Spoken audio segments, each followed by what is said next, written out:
नमस्कार शेतकरी मित्रांनो, पीक विम्याच्या संदर्भात दोन अतिशय चांगल्या गुड न्यूज आपल्यापर्यंत आलेल्या आहेत.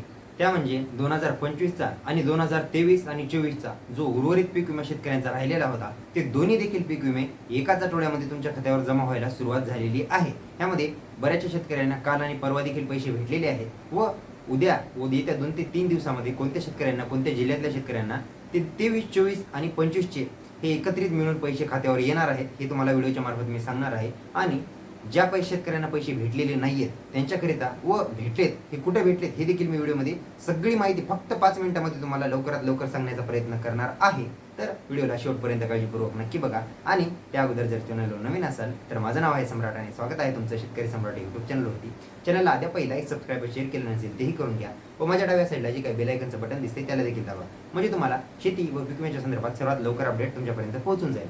तर चला आपण वेळ वाया न घालवता व्हिडिओला सुरुवात करूया. तर बघा शेतकरी मित्रांनो, मागच्या व्हिडिओमध्ये मी जे काही सांगितलं होतं की परभणी व सोनपेठ या दोन तालुक्यांना परभणी जिल्ह्यामधून परभणी व सोनपेठ या दोन तालुक्यांना वगळण्यात आलेलं आहे. त्याचबरोबर धाराशिवला देखील पीक विम्यामधून वगळण्यात आलेलं आहे. हे तुम्हाला मागच्या व्हिडिओमध्ये याच्या संदर्भात माहिती दिली होती. पण ह्याच्या व्यतिरिक्त बाकी जेवढे तालुके होते, पूर्णा तालुका असेल, त्याच्यानंतर परभणीमध्ये गंगाखेड असेल, गंगाखेडमध्ये सोनपेठ सोडून द्या, परभणी गंगाखेड, त्याच्या बरोबर हिंगोलीमध्ये मी तुम्हाला सांगितलं होतं की ह्या तारखेला ह्या दिवशी पीक विम्याचं वाटप होणार आहे आणि पैशाचं वाटप देखील झालेलं आहे. आपल्यामध्ये बऱ्याचशा शेतकऱ्यांना पैसे वाटप झालेला मेसेज देखील आलेला आहे. आणि त्याच्याबरोबर बघा, ज्या शेतकऱ्यांना पैसे अद्याप भेटलेले नाहीयेत त्यांच्यामध्ये आधार बेस्ड पेमेंट जर तुमच्या ॲप्लिकेशनचं स्टेटस दाखवत असेल तर तुम्हाला नक्कीच येत्या 3 ते 4 दिवसामध्ये तुम्हाला देखील पैसे भेटणार आहेत.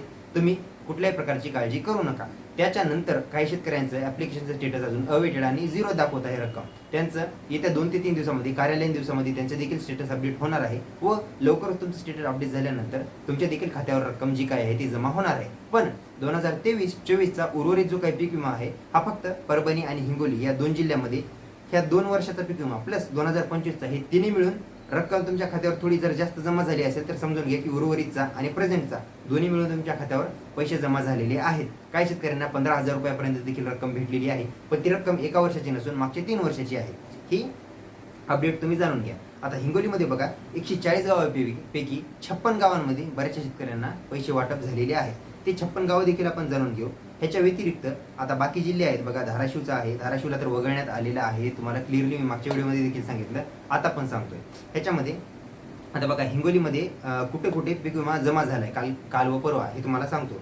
हिंगोलीमध्ये बघा, औंढा तालुका आहे, त्यानंतर औंढानंतर कळमनुरी आहे, हिंगोली आहे, हिंगोली झाल्यानंतर वसमत तालुका आहे. इथल्या बऱ्याचशा शेतकऱ्यांचे मेसेज माझ्यापर्यंत आलेले आहेत. त्याच्यामध्ये शिरड शहापूर, जे औंढा तालुक्यामध्ये गाव आहे, शिरड शहापूर आहे, उमरा आहे, काठोडा आहे, काठोडा तांडा आहे, काठोडा तांडा झाल्यानंतर जवळा बाजार आहे. एवढ्या ह्याच्या आसपासच्या बऱ्याचशा भागामध्ये शेतकऱ्यांना पैसे वाटप झालेले आहेत. हेक्टरी कुणाला 2 ते 3 हजारच आले. ज्यांचं नुकसान क्षेत्र कमी होतं त्यांना पैसे कमी, ज्यांचं जास्त होतं त्यांना जास्त, हे तर तुम्हाला आधीच माहिती आहे. तर हिंगोलीमध्ये बघा, 56 गावांना पीक विम्याचं वाटप झालेलं आहे. आता तुम्हाला त्याच्यामध्ये मी 4-5 गावात आताच सांगून टाकले. उर्वरित बघा, उर्वरित देखील जाणून घेऊया. त्याच्यामध्ये बघा, अंधारवाडीमध्ये शेतकऱ्यांच्या खात्यावर पैसे आलेले आहेत. त्याच्यानंतर बेलुरामध्ये आलेले आहेत. त्याच्यानंतर बोराळा झाल्यानंतर बोरजा झाल्यानंतर चिंचोलीमध्ये देखील पैसे भेटलेले आहेत. सगळ्यांना भेटलेले नाहीयेत हे तुम्ही आधीच जाणून घ्या, कारण मी गावाचं नाव घेतो. बरेच शेतकरी म्हणतात तुम्ही आमच्या गावचं नाव घेतलं पण पैसे आमच्या खात्यावर अद्याप जमा झाले नाही. तुमचं स्टेटस काय आहे ते आधी चेक करा. स्टेटस चेक केल्यानंतर तुम्हाला कळेल की पैसे कधी येणार आहेत. अजूनही आधार बेस्ड पेमेंट जर दाखवत असेल तर पैसे कधीही तुमच्या खात्यावर येऊ शकतात, उद्या, परवा किंवा या आठवड्यामध्ये. तर त्याच्यानंतर बघा, देवठाणा आहे, देवठाणा परभणीमध्ये देखील आहे, त्या देखील देवठाण्याला पैसे भेटत आहेत. देवठाणा असेल, पिंपळगाव टोंग, पिंपळगाव कुठे, त्याच्यानंतर मटकराळा, ह्या भागात देखील पीक विम्याचं वाटप झालेलं आहे. त्याच्यानंतर बघा, गिरोळी झाल्यानंतर हिंगणीमध्ये पैसे वाटप झालेले आहेत. इसापूरमध्ये देखील पैसे वाटप झालेले आहेत. जामवाडीमध्ये, त्यानंतर कळकोंडीमध्ये, त्यानंतर खेड झाल्यानंतर मौजा. त्याच्यानंतर काही गावाचे नाव थोडी कॉम्प्लिकेटेड आहेत, थोडं समजून घ्या नाव घेताना जर चूक झाली तर. त्याच्यानंतर पारोळ्यामध्ये देखील पैसे जमा झालेले आहेत.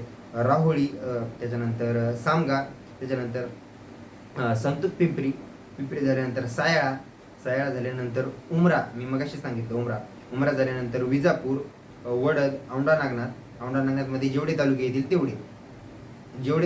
आता प्रत्येक गावाचं नाव घेतलं. आता मी एवढ्या गावाचे नाव घेतलं कारण सगळ्या गावाचे नाव घेणं शक्य नाही, कारण आता हिंगोली जिल्हा छोटा आहे, पण बाकी मोठ्या जिल्ह्यांचे जर हे सांगत बसलो तर व्हिडिओ खूप मोठा होईल. तर बघा त्याच्यानंतर बाकी जे शेतकरी आता हिंगोली जिल्ह्यासंदर्भात तर अपडेट दिलेली आहे. ह्याच्या व्यतिरिक्त बाकी जिल्ह्यांची देखील अशीच महत्त्वाची अपडेट आहे, ती तुम्हाला पुढच्या व्हिडिओमध्ये मी सांगणार आहे. तर तो देखील व्हिडिओ बघा. तो लगेच व्हिडिओ मी दुसरा देखील व्हिडिओ लगेच शूट करून तुमच्यापर्यंत पोहोचवण्याचा मी प्रयत्न करतो. तुम्ही देखील चॅनलला लाईक, सबस्क्राईब व शेअर करण्याचा तुम्ही देखील प्रयत्न करत जा, म्हणजे व्हिडिओ देखील चालून जाईल आणि चॅनलला देखील थोडीफार मदत होऊन जाईल.